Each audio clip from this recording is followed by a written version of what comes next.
conformity with a law in which no food is distributed, no hymns are chanted, and no fees are paid, which is empty of faith, they declare to be dull. Shri Krishna said that yagna of the mode of dullness is that which is not in conformity with the laws of the scriptures.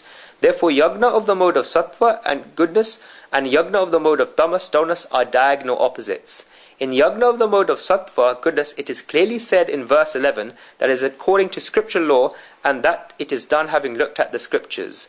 On the other hand, yagna of the mode of dullness is that which is not in conformity with the law of the scriptures. In yagna of the mode of dullness, no food is distributed. In our yagnas, the donation of food has been given a lot of importance, and there were reasons for this. India was a country where agriculture was predominant. That is why we give a lot of importance to donations of food. We do not give much importance to objects. Donations of food were given a lot of importance. Second, when a person collects objects, then at the end of the day, they are to fill his stomachs. That is why the scriptures say that donations of food should be given, and they should be given with contentment.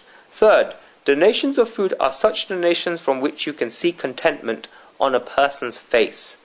If you give clothes and you give 1, 2, 4 or 10 pairs, then people begin saying that you've given too much, so there's now no need to give much now. They will say this using their mouths, but inside they're thinking that it does not matter if we have 2 extra pairs. This happens, but on matters of food, if you make someone sit down to eat once and their stomach is filled, then you bring them some sweets, then they will say that no, now we will not need it. The clear statement that no, now we will not need it can only be there in food and not anywhere else. That is why donations of food were given a lot of importance. There was a feeling of distributing, and that is why donations of food were given a lot of importance. People gained contentment because of this. In reality, if there's any great bliss, then it's the bliss of feeding someone. In each and every yagna, there is great importance to the donation of food. In yagna of the mode of dullness, there is no donation of food. And when people distribute food to others, then they do it having measured it. Many people ask me that they wish to perform a yagna. They then ask, when we have to feed 7 Brahmins, why don't we just not give them money? I'll tell them that you can do this, but you will not get the fruits of it. People should be moved. Now we have not remained an agricultural society, and that is why we feel hesitation in feeding people. We think that we have made this for them, and we have to serve this to them. A person should get bliss from donating food to others. This is one magnificence. Those people who have big families talk about a lot of things, and one topic of conversation comes into it that we have a joint family, and in one kitchen we feed 22 people, or we're a joint family, and in one kitchen we feed 15 people. When I hear this, then I get a lot of bliss. I say it from my heart that, Lord, may this number of people increase even more, and may they be showered with your blessings. You see very few of such visions in society today. Only a person who has gotten this bliss will know. If there are 4 people in one house, then this one person takes his plate to his room to eat. He cannot know about the bliss of the donation of food. People in the villages even say today that people should always sit together to eat. I know that in the cities that the whole economics changes. When discourses are taking place in the villages, then I like this scene very much that Ram Rotli, donations of chapatis under the name of Siya Ram is taking place. No matter if you only have khichdi, which is rice with lentils, and gadi, thick gravy based on chickpea powder, or spinach and puri, which are fried chapatis, they are still donated to people either before or after the discourses. I go to see this to see how they're eating. 1,000, 2,000 or 5,000 people are still sitting down to eat by themselves, and the bliss of seeing this is a different thing altogether. Nobody knows until this day where that food comes from, who sends it, or where it's being used. It never runs out. I always only give one example of an event that took place in Mumbai 3 or 4 years ago during a discourse that was taking place with the Dharma family of Suresh Bhai Dharma. On the last day there was food that was placed there. Guruji came there to give the discourse, and they told him to go to the kitchen once. He went to the kitchen and prayed to the goddess Apurna. Then the discourse began and the ceremonies took place. Then the Poti Yatra, which is a ceremony of carrying the scripture on one's head, took place on the chariot. There were very nice lights that were placed on the roads, and they had done it very nicely. One thing that Guruji found unique that he saw, he had done over 300 discourses at the time, but he had never seen this, and he's speaking about this because he remembers this, that they would advertise on the microphone that everyone has to come in to eat in the dining area. Everybody has to come in to eat in the dining area. It is the prasad, the oblation of Bhagavad Gita, God, and everyone has to come. Guruji thought that this person must have so much. There are so much crowds on the roads at 7 p.m. or 7:30 p.m. and at that time he was saying on this microphone, and the person who was giving the announcement was rejoicing a lot. He was saying that this is the prasad, the oblation of God, and you have to take it. After hearing this, Guruji got so much bliss. After the Poti Yatra, the ceremony of carrying the scripture on one's head, took place, Guruji was at home and he telephoned them at 11:30 p.m. or midnight that night, and Suresh Bhai told him that everyone is still eating. People kept coming one by one, more and more people would come. Guruji asked him how many people had eaten there, and he told him that he had not counted. And Guruji still remembers his words today, because you gave your divine vision in the kitchen and prayed there, nothing has run out. What I mean to say is that this donation of food is the grace of the Mother Goddess Apurna. There is a mantra in Apurna Stotram, Bhiksham Dehi Krupa Valamba, Kari Mata Apurneshwari. O giver of mercy, grant me aid. Goddess Apurna, who is a great goddess in every truth.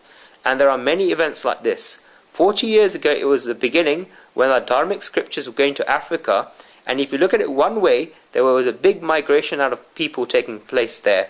This was before the time of Idi Amin. In Kenya, Swami Satyamitra Nandagiriji Maharaj from the Bharat Mata, Mother India, temple in Haridwar went there 40 years before today.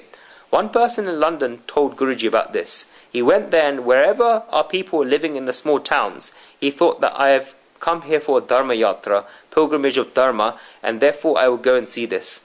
It was natural that the people thought that we are taking it there because our relatives are there. They telephoned them and said that they will be leaving for there, and that they will come there for around 1 p.m. or 1:30 p.m. and will leave prasad oblations at their place. The person said, fine, do keep prasad oblation at ours. He asked the person how many people there were at the house, and the person said that he had 2 cars. From 2 cars you can tell that there are 5 people in each car, and therefore there will be 10 people in 2 cars. There are 10 to 12 people and an additional 5 to 7 people in the house. Therefore these people made food for 20 people and prepared it from the morning. From the place from which the great Saint Swamiji was going, 2 to 3 small towns came along the way. He went there as well. People's feelings were such that a saint from India has come. When we will get such a great honour, let us also go where he goes, and we should at least say 2 words to him. This because he has come from so far, and he has come to sit for half an hour or 45 minutes so we can speak with him and ask him questions about ourselves. Then the great Saint Swamiji can give us a message. This was the day of December, and everybody had a holiday. From the 2 or 3 places they went to, these people came with them. They thought that we would all go with a great soul, and the places where it was decided they would eat, they reached there at lunchtime, and at 2:15 p.m. rather than 1:30 p.m. The host said that it was time to eat and asked if all the people had come. They said that all the people are with us, and there were approximately 150 to 175 people. They had prepared food for 20 people, yet 150 to 175 people had come. What can you do all of a sudden? If 25 or 30 people instead of 30 had come, then you can put extra potatoes with the vegetables or do something like this. What can you do if 150 or 175 people come rather than 20 expected? Therefore, this person and his wife fell into confusion about what they would do and how they could sit down all these people to eat when they had expected 20 to come. The great soul came and sat down. They put vermilion on his forehead and put a garland around his neck. Then Swamiji said, "Show me your house because I want to see it." They took him inside to show him the house. He came to the kitchen and saw, and then he said, "Come on, begin to serve us." Kalyanji Bhai, who told Guruji this, said after feeding the food of 20 people to 150 to 175 people, there was still food left. And all of these people got satisfaction from eating this. This is called a donation of food. What I mean to say is that you may regard this to be a miracle, and if we regard it as a miracle, then 2 things will happen. Either we just ignore it, and people who are intelligent will say that it is fine and it sounds nice in stories, but let us put it aside. Or blind faith can arise by thinking that it's a miracle. Both of these things are wrong. If it is blind faith, then I'm the first person to oppose this, and one should not even have blind faith. And one should also not ignore it. One should think about the secret behind this and the feelings in the heart of someone who gave rise to this. These people did not want to feed them for the show, but they had done it through Shraddha, faith. They thought that the more the donations of food we can give, and the more people who get satisfied, then the better it will be. They did it with a feeling, and that is why there's a mode of sattva goodness in there, and that is why there's a touch of the Supreme Soul there. That is why there's a grace of the Supreme Soul in there. If there was covetousness in at least 1% of the 100%, there was a question of prestige in the 1% of the 100%, or there was a feeling of applauding in the 1% of the 100%, then it's finished. When a yagna is taking place, then you should make donations of food. You should donate as much food as you can. What I was trying to say is that the reason why donations of food have reduced in the cities is that a lot of the commercial angle has come into it. Today, if we wish to do something, then the most expensive thing is a kitchen. Many people come to ask me that they wish to hold a discourse of the Srimad Bhagavat. They ask me how much the budget is, and I'll tell them that the budget of the kitchen first, otherwise there's nothing apart from that. The biggest expense of all is that of the kitchen. There is no other expense apart from it. What are the expenses there apart from that? You should give donations of food. Third, yagna of the mode of tamas, donas, is performed without chanting mantras. By chanting of mantras during yagna, the atmosphere changes. What can you call a mantra? Manana trayate iti mantraha. That from thinking of which a human being is protected is called a mantra. By chanting the mantra is one of the Vedas, in particular the vibrations of the atmosphere change. The vibrations that are set and the waves that are arranged get a whole new atmosphere. If no mantras are chanted during yagna, then no vibrations come, and it is a yagna of the mode of tamas, donas. Mantras should be chanted during a yagna, and sometimes even when mantras are chanted, the wrong mantras are chanted, and if this happens, then it is a yagna of the mode of tamas, donas. God has said it very nicely that if the chanting of the wrong mantra is taking place, then this destroys both the Brahmin and the Yajman, the person performing the yagna. The person chanting the mantra gets destroyed, but the Yajman, the person performing the yagna, also gets destroyed. People say that our family priest does not know anything, but knows us very well and does not ask for anything, so we only call him. He does not know anything and you're still calling him? If you're maintaining a Brahmin family, then I'm happy at this, and you should certainly give it to them. There is no denying this. But if you know that he does not know, then you should tell him to know and to study. You should tell them that you certainly help them, but they should learn. People say that we just want to save them. I'm not denying this, that they should do this, but this will not work at yagna. Mantras should be chanted during a yagna. Fourth, in yagna of the mode of tamas, donas, no dakshina fees are paid. When no dakshina fees are paid during a yagna, then the yagna is a waste. It is said that it is of the mode of tamas, donas. What is dakshina fees? The word dakshina fees contains the word daksha, wisdom. You pay them dakshina fees for their proximity, for the wisdom, and for their qualifications. Not only that, but you do so in order to increase the daksha, the wisdom. You give it in order so that the gnan, wisdom in them can increase. This is what dakshina fees is. This should be given. Not only that, we should give the right amount. That is why I said earlier that you should give in a way that there is contentment in their mind. This is of the mode of sattva, goodness. Only then will you get the fruits of yagna, otherwise you will not get it. Otherwise the yagna will lead to problems and turbulence. And this is the case of each and every type of yagna, be it a dravya yagna, a yagna of material wealth, tapo yagna, yagna of austerity, gnana yagna, yagna of wisdom, swadhyaya yagna, yagna of spiritual exercises, or any other type of yagna, they all fall under this. If we are performing any type of yagna, we should give the person in front of us the right amount of dakshina fees. Otherwise, Shri Krishna says that it is yagna of the mode of tamas, donas, and one does not get the fruit of it. This is a very necessary thing. Respect should be given to the person. Otherwise you incur fault and bondage will arise. In ancient times, before performing yagna, people had to do so much planning and people had to think so much. Yagna is not just calling 5 people and chanting swaha, swaha. It can also be of the mode of tamas, donas. What can you call dakshina fees? Efforts are that which will give happiness to the other person is called dakshina fees. Perhaps younger listeners may not remember, but elder listeners will remember that a Brahmin should never go away sad. We used to say that. If this happens, then it's not dakshina fees. Otherwise, it is of the mode of tamas, donas. This is exploitation and you'll feel guilty about this. You have made one person work hard and have taken up their time, and if we cannot give the right exchange in return, then this is exploitation.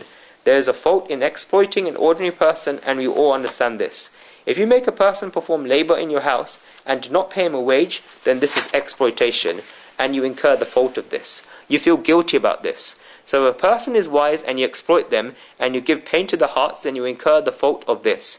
If you give something to a great saint and they do not take it, then it's another thing. But if you exploit them, then how much will you be able to exploit them? this shame will be seen in your eyes. This is a fault. Not paying dakshina fees makes a yagna of the mode of tamas, dullness, and you will know the consequence. It will not last for a long period. The prasad oblation of yagna should be happiness. Prasad astur prasanata. The oblation is happiness. But when one performs a yagna of the mode of tamas, dullness, they did not get happiness as a result. And a yagna performed empty of shraddha, faith, is a yagna of the mode of tamas, dullness. Shraddha, faith, is very important in yagna. I give a very simple and straightforward example that if you are pouring water in a fire, then it's getting burnt in front of our eyes, yet we have shraddha, faith, that the fourth water we are offering today is going to the gods and being attained by the gods. We have shraddha, faith, that when we're offering oblations, chanting Indraya Swaha, I offer this to Indra, then I see the ghee, clarified butter, getting burnt in fire, but this oblation is going to Indra. One has shraddha that when they chant Om Rudraya Swaha, I offer this to Rudra, and offer an oblation to Rudra, then that oblation goes to Shivji, and Shivji gets it. This is shraddha, and only then do we give it, otherwise how can we give it? A yagna cannot even take place without shraddha, faith. If there is not even shraddha, faith in a yagna, then it is not a yagna. There is an example that I like very much. In the town there had been no rain for 5 years. Somebody instructed the people in the town that they perform a yagna and that they will get rain. This yagna went on for 7 days in order so that they could get rain. It was due to finish at 4 p.m. on a Sunday, and a rule was that the whole town would stand there to pray for when the yagna finished. As soon as the yagna finished at 4 p.m., then someone was sent in the town to invite someone to come to the prayers. One man went to give an invitation to everyone in the town. He announced that, "Come on, the time of closing has come, and it is 4 p.m., so come on." The whole town were gathered there. When he called them, everyone went because they all had a wish that it would rain. A 10-year-old boy in a town came out of his house with an umbrella. People in the town began making fun of him. They asked the boy why he had taken an umbrella. The boy said because the town had prayed for rain and had performed the yagna for rain, and therefore when the yagna will be complete, then there will be rain. The boy said that therefore when they come back, then he will need an umbrella.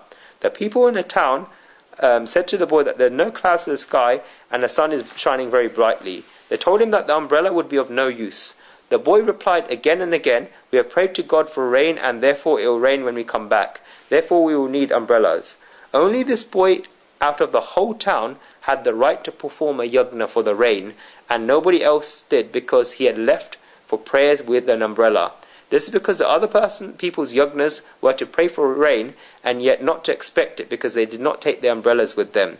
This meant that they did not have any shraddha, faith that it would rain. A 10-year-old boy went with an umbrella. The yagna of this child is a yagna of the mode of sattva, goodness. Everybody else's yagna were yagna of the mode of tamas, dullness.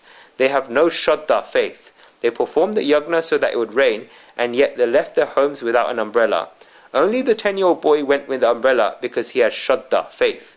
When one has this much shraddha, faith, then one will certainly be successful. Shraddha, faith is very important in a yagna. There must be shraddha, faith in yagna. Yagna is shraddha, faith and surrender. Only then will it be yagna. If there is no shraddha, faith, then you will not be able to surrender. It is a very great thing to have. And I would go even further to say that the whole name of this chapter is Shraddha, Traya, Vibhag, Yog. The only reason why a person performs a yagna of the mode of tamas, dullness, is because they have no shraddha, faith in what they're doing. If there is no shraddha, faith, then they did not give this much importance to scriptural law. This is because when there is no faith, then people become awakened about scriptural law that it should be done. When there is shraddha, faith, then people become awakened about scriptural law that it should be done properly. When there is shraddha, faith, then there will be donations of food. If there is shraddha, faith, then mantras will be chanted. And if the shraddha, faith is there, then there will also be a wish to pay dakshina, fees. But if there is no shraddha, faith, then people will just think that, let us leave it, it will do. It is a root foundation of a yagna that there should be shraddha, faith. And that is why it said in this verse that yagna empty of shraddha is of the mode of tamas, dullness. This yagna is of the mode of tamas, dullness, and will result in the destruction of the human being. From the 14th verse, God shows us the different types of tap, austerities.